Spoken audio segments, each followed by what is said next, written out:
bonjour, bonsoir, ça dépend de l'heure à laquelle que vous allez suivre cette émission entre nous de ces jours. Aujourd'hui, nous allons parler de sujets un peu larges. Donc, nous allons parler le premier sujet qui est la cause et la conséquence de l'avortement, pas seulement en République démocratique du Congo, mais en monde entier, donc en général. Alors, sur ces plateaux, je ne suis pas seul, je suis accompagné de ma consoeur qui est juste à ma droite, qui s'appelle Blessing. Bonjour. Bonjour Winston, j'espère que tu vas très bien aujourd'hui. En tout cas, je suis très bien portant.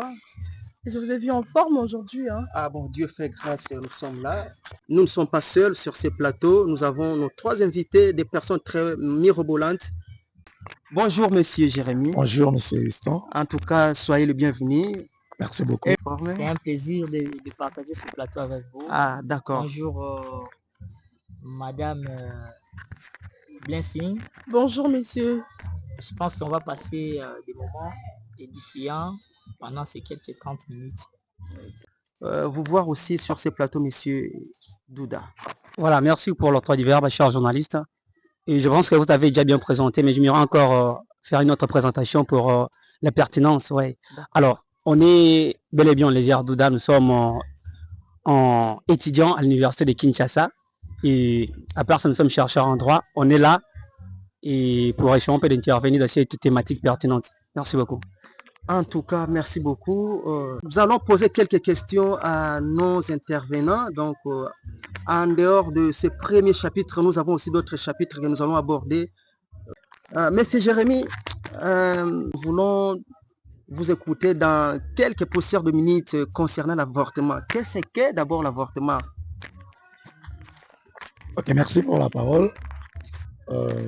Parler de l'avortement, d'abord, je dirais que c'est un sujet très important et intéressant. Excusez, messieurs, nous sommes bilingues d'ailleurs. Nous pouvons parler en français, en anglais et puis en lingala. On peut aussi parler dans le langue nationale, voilà. L'avortement, c'est un sujet très important, très délicat. Parce qu'aujourd'hui, là, nous faisons face à ce phénomène qui est l'avortement, un phénomène qui prend de l'envol, en fait. Un phénomène qui aujourd'hui est devenu comme monnaie courante au milieu beaucoup plus des jeunes. Alors, parlant de l'avortement, c'est le fait, je dirais, je ne suis pas médecin certainement. Exactement. Je ne vais pas définir ça comme de médecin. Exactement. Je dirais, je suis gestionnaire en ressources humaines. Voilà. Alors, je dirais que l'avortement consiste à forcer en fait la grossesse à sortir, si on peut dire ça. Ah oui. Si je dois dire ça, en fait, forcer une grossesse à sortir, ou soit forcer l'enfant à sortir. Alors, nous passons encore la parole à Messieurs Jérès Kaya. Nous allons prendre une partie biblique. Alors, quelles sont les principales raisons qui poussent une personne à envisager l'avortement? À mes co-débatteurs, je pense que nous allons passer ce beau moment en train d'apprendre l'un à côté de l'autre. Alors, par rapport aux raisons de l'avortement, qu'est-ce qui pousserait les jeunes filles ou toute dame en général à pouvoir recourir à ces comportements? Moi, je dirais, je ne serais pas d'abord, j'interviens non seulement en tant qu'homme de Dieu, mais j'interviens aussi en tant que scientifique. Voilà. Parce qu'on doit, au-delà de la spiritualité, on se doit de donner des renseignements aussi à la population, combien de mortels qui nous suivent, pour tirer aussi quelque chose, même de par notre intelligence. Alors, je dirais, d'abord, on peut parler de la crise des responsabilités. Vous vous souvenez, vous vous imaginez, Elenge Mwasi akoyi na Mukumba, mimoni na situation où responsable, il y a Mukumba Owa qui est vraiment en charge à Zate. Qu'est-ce qu'elle va faire? Elle va concevoir raisonnement avortement. D'accord, merci. Voilà, ça c'est l'une des raisons en tout cas. Si je pourrais peut-être être complété par d'autres, il y a la crise des responsabilités en tout cas comme élément majeur. Eliezer, par rapport à cette question que j'ai à poser, alors vous en tant que juriste, comment est-ce que vous trouvez une personne donc qui envisage d'aller faire l'avortement, bien que donc cela n'était pas vraiment de sa conviction? il a voulu faire l'avortement. Vous, en tant que juriste, je ne sais pas, qu'est-ce que vous pouvez parler sur cette question? Merci beaucoup, cher monsieur le journaliste. Une question pertinente, aussi tremblante. Alors, je rappelle que nous intervenons ici comme des juristes, c'est-à-dire que nous devions parler seulement des droits. Donc, allons après parler de votre question, bien sûr, mais du côté juridique. Ouais, c'est nous, le juridisme s'impose. Voilà. Ouais. Alors, nous rappelons déjà que l'avortement, c'est une infraction, c'est-à-dire qu'en droit positif congolais, il est réprimé à l'article 165-66 du Code pénal livre D. Ok. Ouais, alors, quant à C, c'est une infraction, c'est-à-dire qu'elle est réprimée. Il est interdit, l'avortement. Par là, je m'aimerais dire quoi? En droit positif congolais, ce n'est pas seulement la femme qui avorte qui est réprimée, qui peut être condamnée, mais aussi la personne qui favorise ces genres d'actes. Alors, par rapport à votre question, il est question de savoir quelles sont les causes de l'avortement. Excusez. Nous, on peut rester d'abord juste là où vous êtes. Comme vous dites là que Moutou, à cause de la condamnée parce qu'il y a un avortement. Alors, l'un des confrères a lobby avortement, M. Zazali manque de responsabilité, il y a Moutou, qui semence. Alors, alors, ils appellent ça infraction. Merci beaucoup, monsieur les journalistes. J'aimerais encore éclairer un peu les différents suiveurs. Vous savez, les droits, c'est une science sociale. Les droits n'est pas là seulement pour réprimer. Les droits aussi là pour arranger. J'aimerais dire quoi? Bien sûr que l'avortement, c'est une infraction. Il est interdit en droit positif congolais.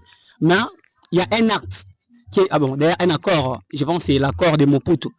Ouais, dans cet accord, il y a dans certaines situations, l'avortement est autorisé. Ok. Je pense parmi les situations, il y a une situation que mon confrère vient de citer ici. Au cas où, d'abord, lorsque la vie de la femme est mise en danger, dans ce cas-là, on peut les permettre. Ouais. Mais, en principe, l'avortement, c'est un interdit. Par là, je m'aimerais dire quoi? Parce que, vous savez, je dois quand même éclairer aussi la situation. Ok. Les droits, lorsque le législateur condamne un comportement, un acte, il protège un droit. Or qu'ici, il est question de protéger les droits à la vie. Comme c'est déjà disposé, c'est disposé à l'article 16 de la Constitution du 18 février 2006. La vie humaine, dans la sacralité de la vie humaine. La vie humaine est sacrée. Donc vous allez comprendre que l'avortement, c'est une réalité que nous condamnons en droit dans une force majeure. Juriste, je viens auprès de vous. J'aimerais vous poser une petite question. Vous avez dit que quand une personne ou une femme avorte, ça veut dire qu'elle a la possibilité, non? Alors, ceux qui avortent, non, elle a de l'argent, elle a de moyens, mais quand même, elle se permet d'avorter. Elle sait que c'est mal. Donc, elle dit que mobile azali reçoit responsabilité, mais quand même, à qui a avorté?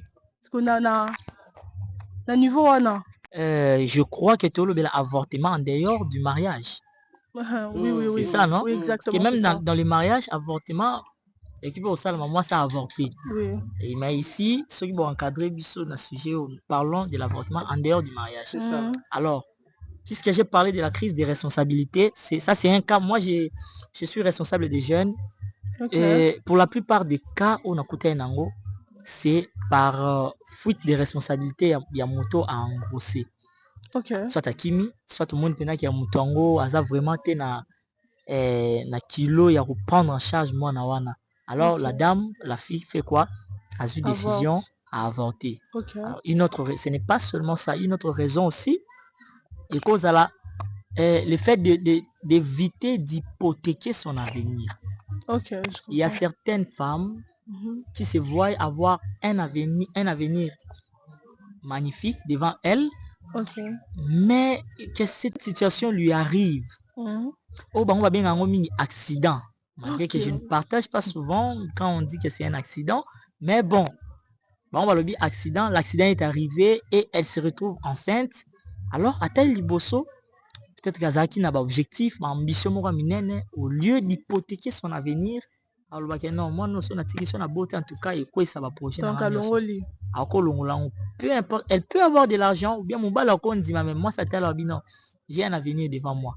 Et si je peux ajouter, avec votre permission, peut-être une dernière, c'est aussi le fait de ne pas vouloir décevoir les gens qui comptent sur vous.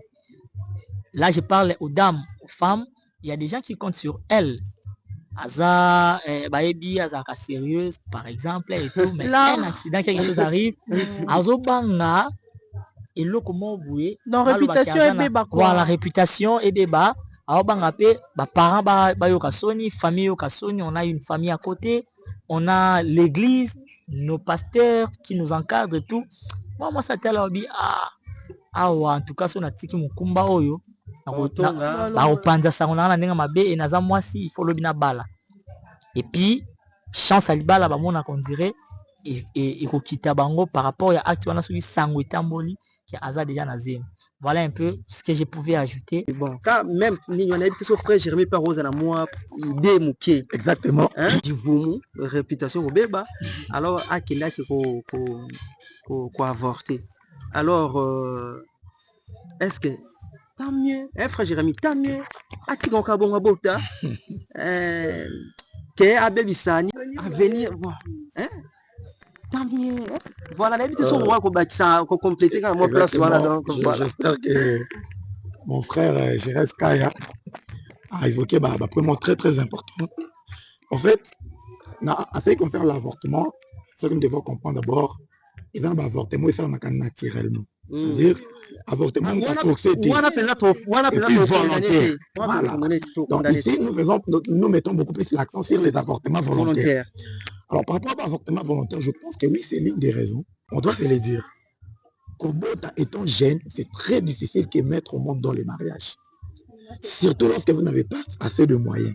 Même quand vous avez le moyen, l'avortement peut intervenir là.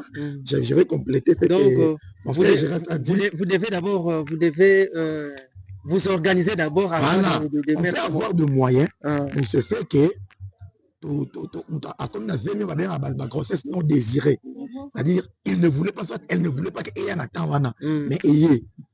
Vous voyez, là, c'est une question maintenant à attendre entre moi et Samba. Ça, c'est de mais c'est ça. Voilà ce que je veux dire. Moi, c'est attente, moi, ça dans le mariage ou bien hors mariage. Que ce soit dans le mariage ou hors mariage, c'est une question d'attente. On n'impose pas. En ce qui concerne l'avortement, on n'impose pas la personne. Parce qu'il peut se faire que la femme refuse. Tu n'es pas obligé à imposer pour qu'il y ait l'avortement. Non.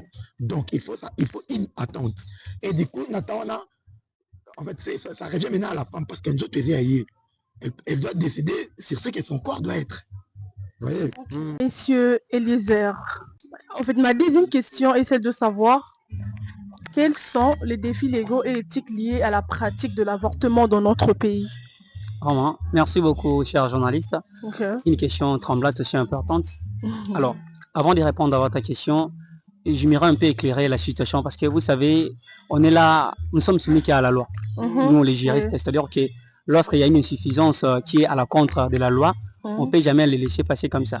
Alors j'aimerais un peu essayer de dire quelque chose par rapport à ce que nos confrères viennent de dire sur les raisons qui peuvent pousser une personne à prendre une décision de l'avortement. Vous voyez, évidemment, sociologiquement parlant, dans la société, il y a des raisons économiques, financières, ouais. Là, on ne la disconvient pas. Mais, je dois souligner, je pense que notre pasteur, il peut être poursuivi pour ça, c'est ce qu'il vient de dire ici. Pour dire qu'au cas où, une sœur de l'église, en fait, a connu, je ne sais pas, une grossesse, sans son consentement, et elle peut procéder à l'avortement pour une raison économique. Ouais, moi, je serais catégoriquement contre cette idée. Pourquoi? Vous savez, aujourd'hui, dans notre arsenal juridique, il y a seulement 4 raisons que notre législateur dans l'État congolais a autorisé à une personne de faire quoi? De procéder à l'avortement. Qui était venu au départ d'une violence sexuelle. Dans ce cas-là, le législateur congolais a autorisé. D'ailleurs, vous savez, avec la situation de l'Est de notre pays, nous sommes agressés par les Rwandais. Ouais. Avec ce genre de réalité, le législateur congolais a permis l'adossement, en fait l'avortement. Deuxièmement, au cas où la santé de la mère est en danger. Ouais. Là, nous pouvons tolérer. Mais en dehors de ces réalités, il est catégoriquement interdit de procéder à l'avortement. Or que l'article 165-66 du Code pénal livre 2, ouais,